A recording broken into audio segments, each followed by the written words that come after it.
Very good morning. This is Jyotirmay, Department of Biology. Now, today we are here to know about what is the structure of microscope and what is the function of microscope.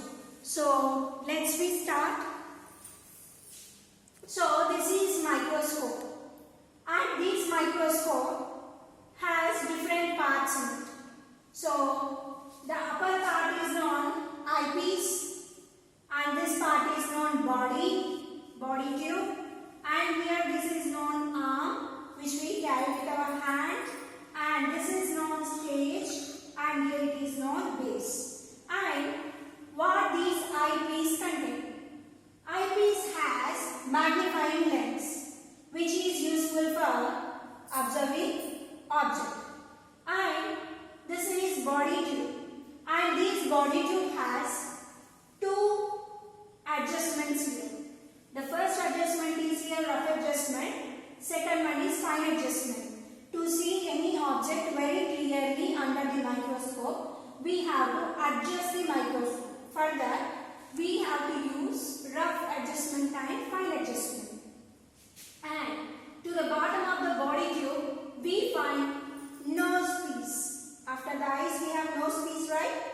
And this nose piece has two objectives. So, the first one, low power objective, high power objective.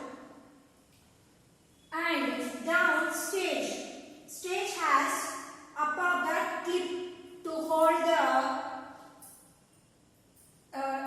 slide. To hold the slide, clip is helpful. And down of this stage, what you are finding here, I'm so sorry I didn't write. Here is present, this is condenser. And bottom of that, what we are finding is a mirror. And this is arm, I already told you. And this is mirror. Mirror which helps to reflect the light through the condenser on the stage. And this is base, which holds the complete microscope. Then, how this microscope works? So, I'll start. Base has arm and body. Okay.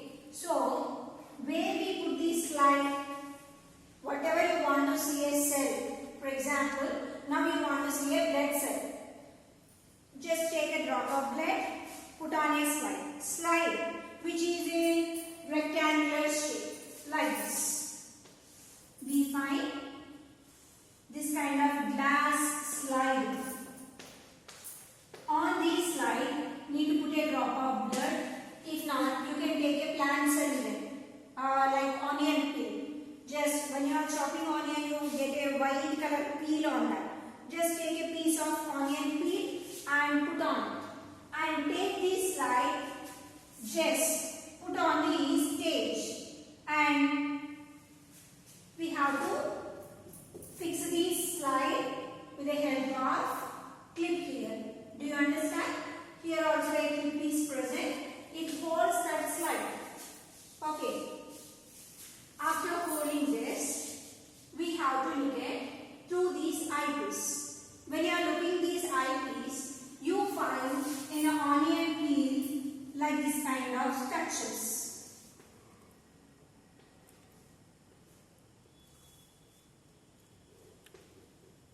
Then how these cells are appearing under the microscope? A simple mechanism is working here. The lenses what present are here that we need to talk about. What are the lenses? Lenses which have magnifying glass. What it has? Magnifying glass, which can zoom any object 10 times or 20 times or 30 times, 40 times like that. For example, now you can see an object that appearing in a normal size, but when you look at it with the help of magnifying lens, it appears 10 times double than that. Okay. Then, if you look at under the microscope, it appears 2000 times double than that. In which microscope? In compound microscope. In compound microscope, we find any object 2000 times double.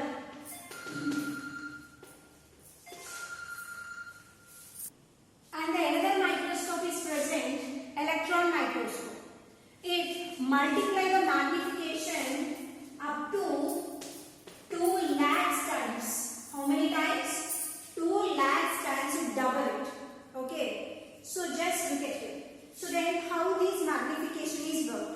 The magnification is depends upon eyepiece and the nosepiece. Meanwhile here the high power objective and low power objective lenses are present. In eyepiece, the lens which are present are 5x. The magnification is measured like this: 5x, 10x, 15x, like that. Okay, and then in high power objective, low power objective, that we have to look at. In a low power objective, it is about 10x, just 10x magnification. You know, the magnification of a lens is measured as a x. So 10x means it has a 10x, 10 times magnification, double. And high power objective has 40 and 100x.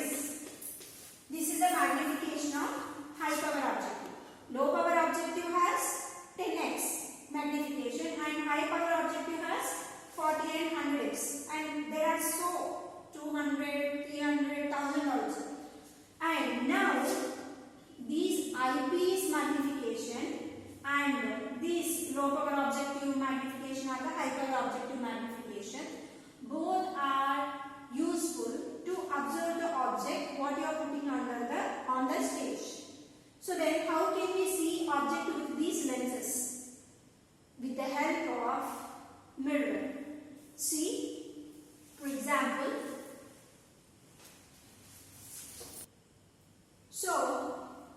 you look at this is a mirror. So if you put this microscope where light is present, there the light fall on this mirror. From this mirror, light reflects through this condenser and reflects on this glass light what you are putting here. The glass light which you have taken here, you kept on the stage, right? When light falls on this mirror immediately reflects this light through this condenser. What it is known? What is this part known? Condenser. What is this part known? Condenser. Through this condenser, the light is reflected on glass slide. Where it is reflected? On glass slide. Okay. When light is reflected on this slide, at the same moment, if you look at through these eyepiece, then with the help of the magnifying glass, you can observe the specimen what you kept on a stage. Do you understand? So how microscope works? On a mirror, light falls from here, the light reflects from this condenser and fall on the specimen what you kept on. And the same moment if you use a low power objective lens or maybe the high power objective lens, in these both of the lens, any lens can be used. And when you use this low power objective lens, then where you have to look at from here, from the eyepiece, need to put on the eyepiece. Eyepiece has a magnifying glass. From this body down up to the body down also, there is an objective lens, low objective lens. From these low objective lens and high objective lens, both lenses are working for observing the object down. If supposed to be the specimen is not clear when you are observing to the eyepiece, then you have to adjust with this adjustment to look at the fine adjustment or coarse adjustment. Okay, to see the complete area and to see fine, the very clear, neat, to observe it clear and neat, then you have to use this fine adjustment. Okay, so by this way you can see any specimen kept on the stage. Then who discovered this microscope at first? Actually, the first microscope was found by Robert Hooke actually. But it was single lens microscope. What it was? Single lens microscope. With the help of that microscope, he observed oak bark. Later, Antoine van Leeuwenhoek also prepared handmade. He made himself the own microscope he made with the two lenses. But what happened? With Robert Hooke, what he used, it is just doubling 20 times. If you look at the Andrew Leeuwenhoek's microscope, it's just doubling 700 times. But the next microscope, compound microscope, now what we are using in a regular laboratories. Now we are using electron microscope, but generally in our college campus or in our school, the microscope what we are using is a compound microscope. These compound microscope first was invented by Hans and Zacharias Janssen. Hans and Zacharias Janssen discovered it, so invented this compound microscope. And later, the electron microscope was invented by the person Max Knoll and Ernest Ruska. Max Knoll and Ernest Ruska. These two were the scientists invented electron microscope. Now in a laboratories like in our diagnostic centers to look at to count the number of red blood cells and to identify the virus or bacteria, anything, they majorly use this electron microscope because this electron microscope double any object for 2 lakh times. How many times it can double? 2 lakh times it double. Do you understand? This is a microscope generally used for observing cells also. Okay, to observe cells which we can't see with our naked eye. Normally, generally our body is a huge body, but if you need to observe a body cell, a single cell, you should utilize microscope. Even you want to know about the protozoa or bacteria or viruses, some microorganisms. Also, you have to utilize electronic microscope. Do you understand? Because they are tiny, so small, you can't see with your naked eye. So then, what we have to use to observe? We have to use anyhow microscope. Do you understand? So that they are known microscopic cells or microscopic organisms. That is the reason they are known microorganisms. Even cells also can be seen under microscope. This is the structure of the microscope and the function of microscope. Then who discovered? Also I told you. Okay. Then we have to look at next the cell theory. So the different scientists observed cells under the microscope and they gave some conclusion regarding this cell. Like for example, you read a story and finally if someone will ask you about what is the conclusion of the story. So from the story, island good or island bad.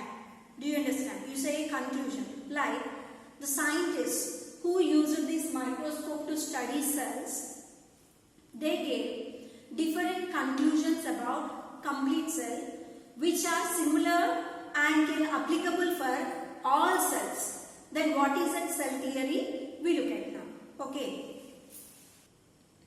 So what is cell theory? So generally in physics, chemistry, you learn theories. Even in biology also there is a theory, that is cell theory. What is cell theory? The concept that a cell is a basic unit of life is called the cell theory. The concept of a cell, that is the basic unit of life. Cell is a basic unit of life. That is a concept. This concept is applicable for any cell.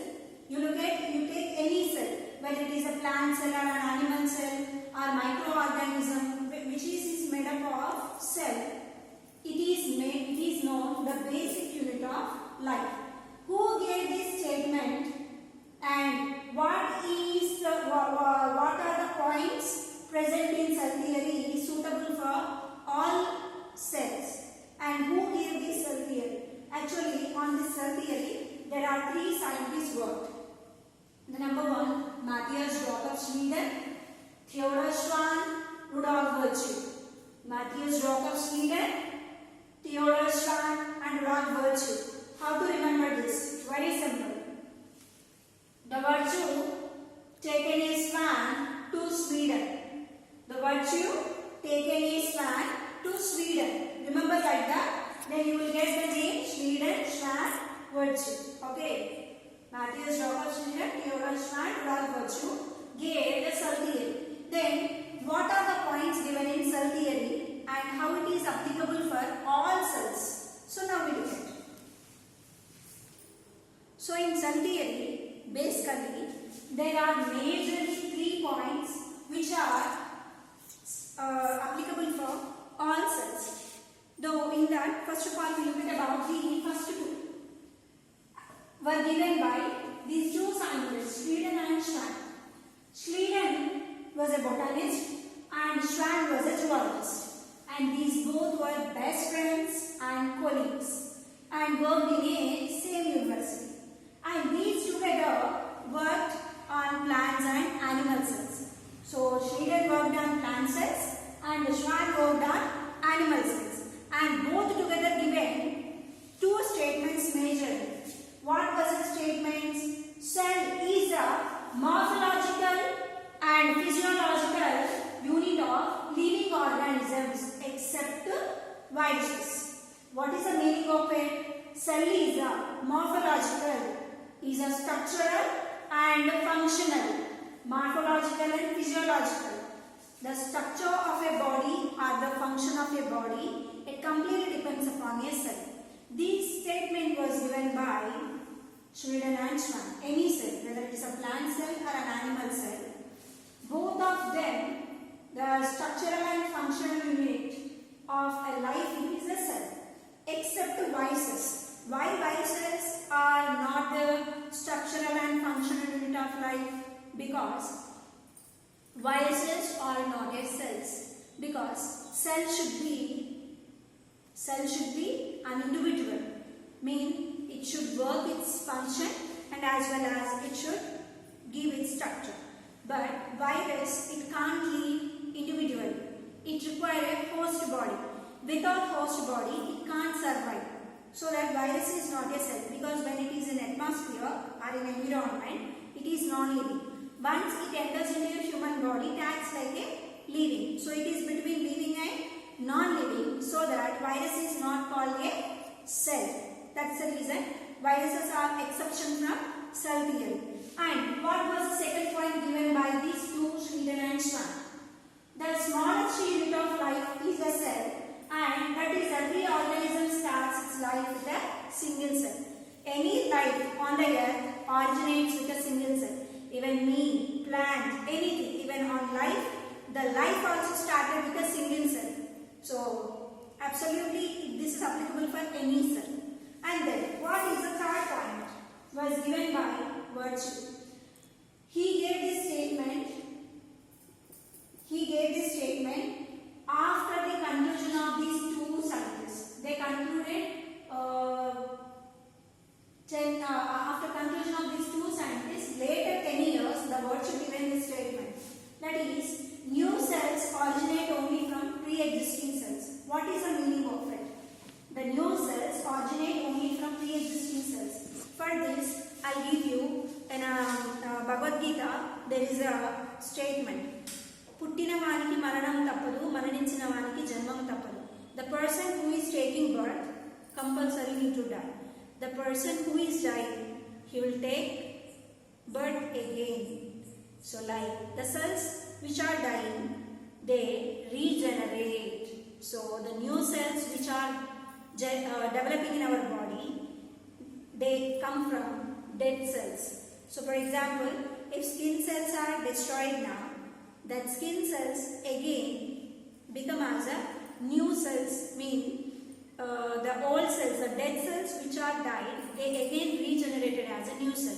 But it may be different. For example, skin cell destroyed, it may be developed again as a blood cell. Maybe the blood cell destroyed, it is maybe developed as a muscle cell. But anyhow, they change their morphological and physiological structure, but they originate from, the new cell originate from dead cell. This is the important point was given by Virchow. So by this way, the 3 scientists together given cell theory about the cell. And in this theory, they gave about the structure of the cell, functions of the cell, and different shapes, different shape of the cells and different sizes of the cells. And we will see that different shapes, sizes and number of cells in next class. Thank you. Have a nice day. Bye.